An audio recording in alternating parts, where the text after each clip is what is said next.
आप सभी दोस्तों का स्वागत है देपन क्लासेज यूट्यूब चैनल पर। मैं आपका दोस्त महेंद्र कुमार फिर से एक नए वीडियो के साथ हाजिर हूं। जो हमने सीरीज शुरू की थी, जो राजस्थान अध्ययन की, जो कक्षा 6 से 10 तक की पुस्तकों के अध्ययन करने की हमने जो ठान रखी है, वो हम श्रृंखला पूरा ज़रूर करेंगे। और हमने इससे पहले कक्षा 6 की जो बुक थी, उनके 4 अध्याय पढ़ चुके हैं। आज जो हम नेक्स्ट जो अगला अध्याय होगा, हमारा अध्याय 5 होगा, उनमें से लगभग कोई इम्पोर्टेंट पर्सन नहीं बनता है, इसलिए हमने इस वीडियो के अंदर उनका शामिल नहीं किया। उस टॉपिक का नाम आप जान लो, आज़ादी से पूर्व सरकार का जो स्वरूप था उनके बारे में है। और इनके अंदर कोई टॉपिक मतलब कोई क्वेश्चन इतना इम्पोर्टेंट नहीं था, इसलिए मैंने इस वीडियो के अंदर नहीं डाला है। और अगला अध्याय हमारा 6 है, जो राजस्थान का भौतिक स्वरूप है। ये हमें पता ही है, राजस्थान ज्योग्राफी के अंदर ये हमारा कितना महत्वपूर्ण है। इनसे कई हर एग्ज़ाम के अंदर यहाँ से बहुत बार क्वेश्चन पूछे गए। राजस्थान का जो भौतिक स्वरूप है, यहाँ से कुछ ना कुछ कोई ना कोई क्वेश्चन पूछ लिया जाता है। राजस्थान कर्मचारी चयन बोर्ड और आरपीसी द्वारा यहाँ से और अन्य भर्ती परीक्षाओं में ये ज़रूर पूछा जाता है। चलिए इस अध्याय के बारे में हम विस्तार से पढ़ते हैं और क्वेश्चन आंसर सॉल्व करते हैं। आपका जो पहला क्वेश्चन है आपकी स्क्रीन पर कि भू संरचना के आधार पर राजस्थान को विभाजित किया जा सकता है। भू संरचना के आधार पर राजस्थान को जो विभाजित किया है, भू संरचना के आधार पर राजस्थान को 4 भागों में विभाजित किया गया है। एक थार मरुस्थल, दूसरा है अरावली पर्वत, और तीसरा है पूर्वी मैदान, और चौथा है दक्षिणी पूर्वी पठार को। थार मरुस्थल, अरावली पर्वत, पूर्वी मैदान और दक्षिणी पूर्वी पठार। राजस्थान के भू संरचना के आधार पर राजस्थान को 4 भागों में बांटा गया। थार मरुस्थल, अरावली पर्वत, पूर्वी मैदान और दक्षिणी पूर्वी पठार। और इनमें और जैसे भी हम आगे बढ़ते हैं, उनके बारे में थार मरुस्थल को कई भागों में बांटेंगे, अरावली पर्वत को 3-4 भागों में बांटेंगे, पूर्वी मैदान को बांटेंगे, दक्षिणी पूर्वी पठार को कई भागों में बांटेंगे। तो आपका अगला क्वेश्चन है कि राजस्थान का मरुस्थल राजस्थान के कुल क्षेत्रफल के कितने भाग पर फैला है। राजस्थान के जो 12 जिलों में ये थार मरुस्थल फैला है, और ये कुल 61 राजस्थान की कुल जो भौगोलिक जो है उनके 61% पर राजस्थान के ये थार मरुस्थल अपना हिस्सा रखता है क्षेत्रफल का। और राजस्थान में जो 61% जो क्षेत्रफल है थार मरुस्थल का, उनमें 40% जनसंख्या रहती है। अगला क्वेश्चन है, राजस्थान के 61% भाग में जो थार का मरुस्थल है, उसमें कितना प्रतिशत जनसंख्या रहती है। ये 40% जनसंख्या रहती है। ये कई बार क्वेश्चन पूछा गया। थार मरुस्थल का राजस्थान के कुल क्षेत्रफल का कितना प्रतिशत है, ये है 61%।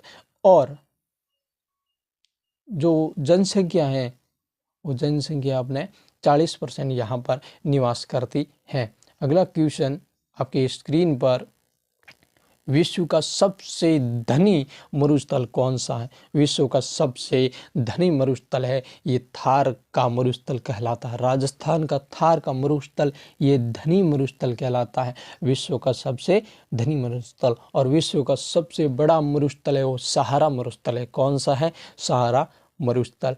अगला क्वेश्चन, राजस्थान थार के मरुस्थल के किस भाग को महामरुस्थल कहा जाता है। क्या कहा जाता? महामरुस्थल कहा जाता है। तो इनमें कौन कौन से जिले आते हैं?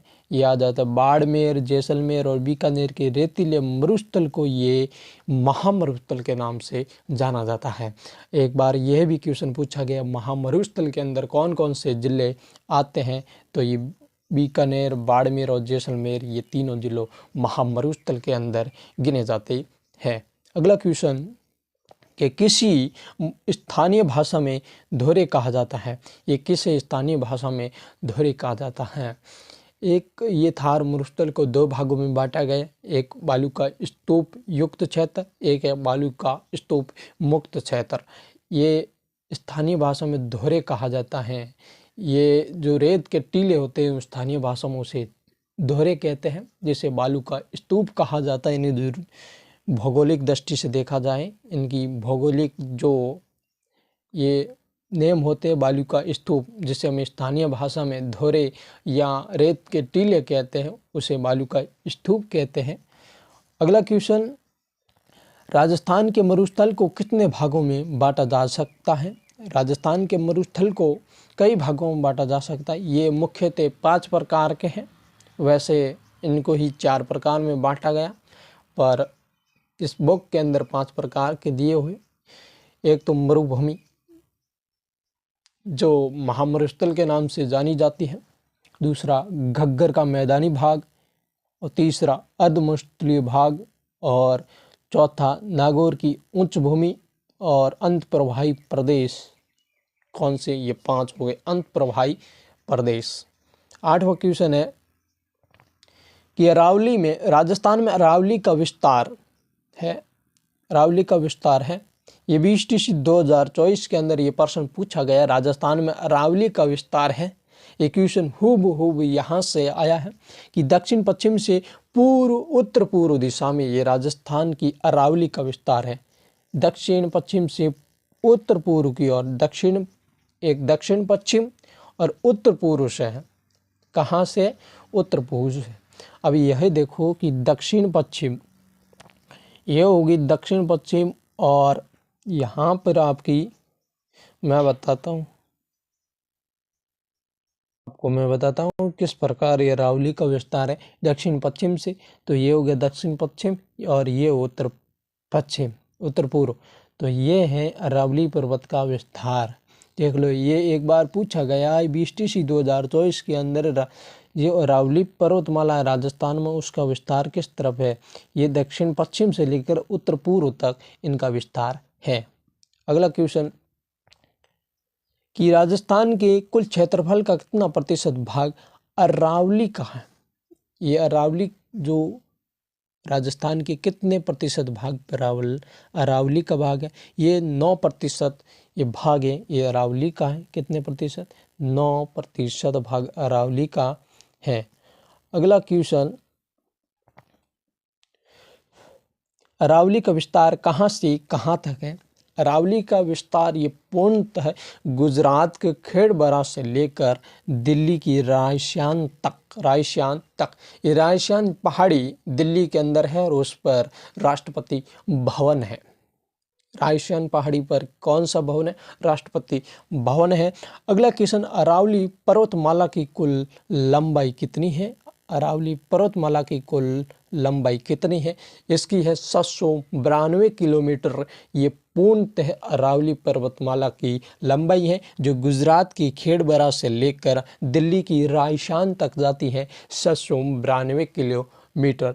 और इस पर जो सबसे बड़ी और लंबी चोटी कहा जाती है, वो गुरु शिखर चोटी है, 1722 मीटर। वो है राजस्थान के सिरोही और माउंट आबू में स्थित, सिरोही के माउंट आबू में स्थित है। ये है गुरु शिखर चोटी। अगला क्वेश्चन, अरावली पर्वतमाला को विभाजित किया जा सकता है। अरावली पर्वतमाला को 2 भागों में विभाजित किया जा सकता है। 13वां क्वेश्चन है, अरावली की राजस्थान में लंबाई है 550 किलोमीटर। कितनी है राजस्थान में लंबाई? 550 किलोमीटर। लगभग राजस्थान में जो प्रतिशत के हिसाब से अरावली की लंबाई 80% मानी जाती है। अगला क्वेश्चन, राजस्थान की अरावली क्षेत्र में राजस्थान की कुल जनसंख्या का कितना प्रतिशत भाग निवास करता है?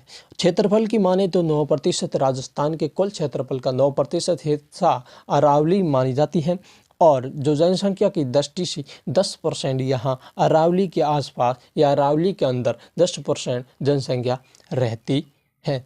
अगला क्वेश्चन है आपकी स्क्रीन पर कि पूरी मैदानी भाग राजस्थान के कुल क्षेत्रफल का कितना प्रतिशत है?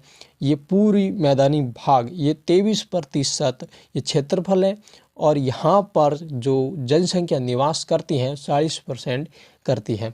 और 16वां क्वेश्चन है आपकी स्क्रीन पर कि 23% क्षेत्रफल पर राजस्थान की कितनी जनसंख्या निवास करती है? ये 40% हो गए। कौन सी? 40% जनसंख्या निवास करती है। हम करें थार मरुस्थल की बात, किसकी करें? थार मरुस्थल की बात करें तो वहाँ क्षेत्रफल जो प्रतिशत के हिसाब से 61% था, वहाँ जनसंख्या निवास करती थी 40%।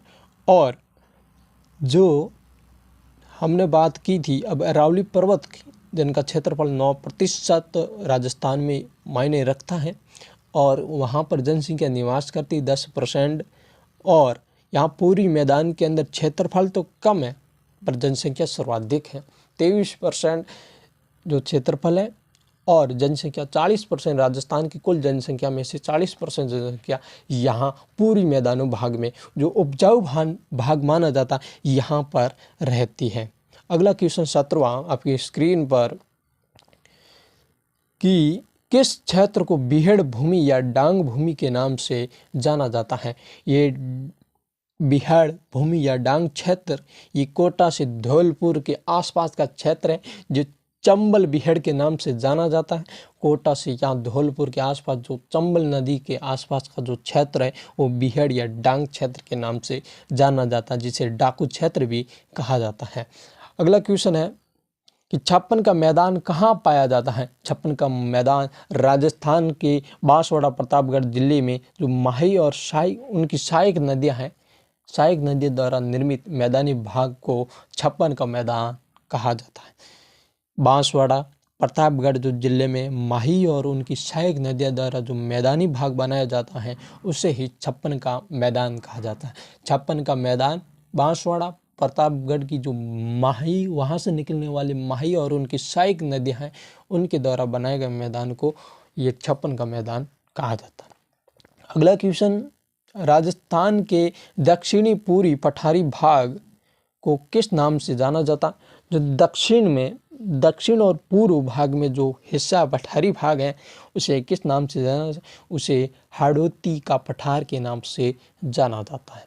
हाड़ौती पठार के नाम से जाना जाता है। 20वां क्वेश्चन है कि दक्षिणी पूर्वी पठारी भाग राजस्थान के कुल क्षेत्रफल का कितना भाग में फैला हुआ है? ये 7% है। ये दक्षिणी पूर्वी पठारी राजस्थान के जो कुल क्षेत्रफल में वो 7% है। अगला क्वेश्चन है आपकी स्क्रीन पर 21वां कि दक्षिणी पूर्वी पठारी भाग में राजस्थान की कुल जनसंख्या का कितना प्रतिशत रहता है? ये 11% है। कितने हैं? 11%।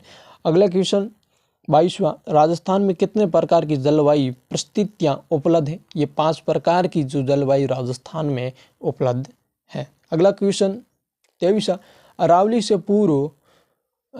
से पूर्व में जयपुर एवं उत्तर पूर्व जिलों में किस प्रकार की जलवायु पाई जाती है? उप आंध्र जलवायु। अरावली से पूर्व जयपुर और उत्तर पूर्वी जिलों में किस प्रकार की जलवायु पाई जाती है? ये उप आंध्र जलवायु पाई जाती है। 24वां क्वेश्चन है कि रसोई मध्यपुर से लेकर जो जयपुर तक यहाँ पर किस प्रकार की जलवायु पाई जाती है? यहाँ आंध्र जलवायु पाई जाती है। कौन सी? आंध्र जलवायु। जो हिस्सा देखो आप कि दक्षिण में बांसवाड़ा दक्षिण पूर्व के झालावाड़ जिलों में जलवायु पाई जाती है अति आंध्र जलवायु। कौन सी? अति आंध्र जलवायु। अगला क्वेश्चन 26वां, राजस्थान की प्रमुख ऋतु कौन कौन सी हैं? ये महत्वपूर्ण है क्वेश्चन, ये कई बार भी पूछा गया राजस्थान की जो प्रमुख ऋतुएं हैं उनके बारे में।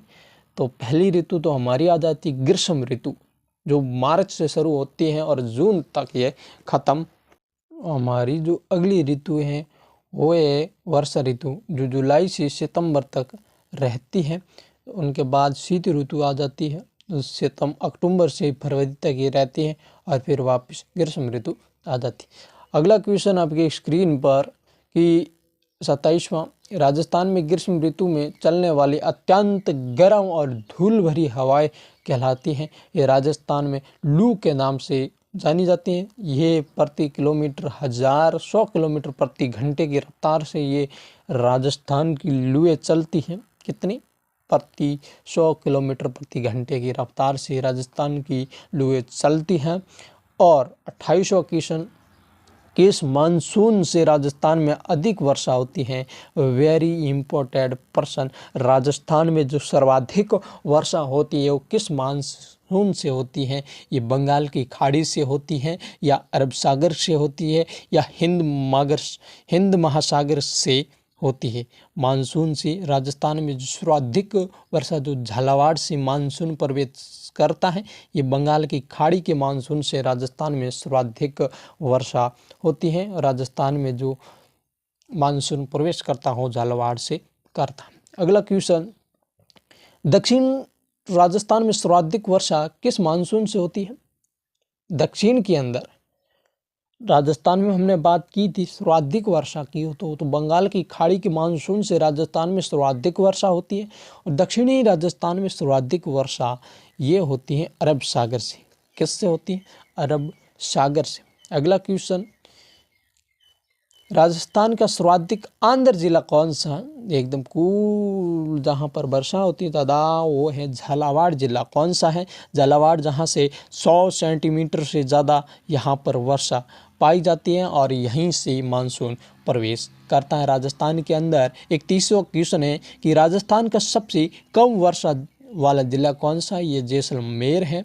यहाँ पर 10 सेंटीमीटर से कम वर्षा होती है। राजस्थान का सबसे शुष्क जो स्थान है वो है अपना फलोदी, जो सबसे गर्म जिलों के अंदर काउंट होता है।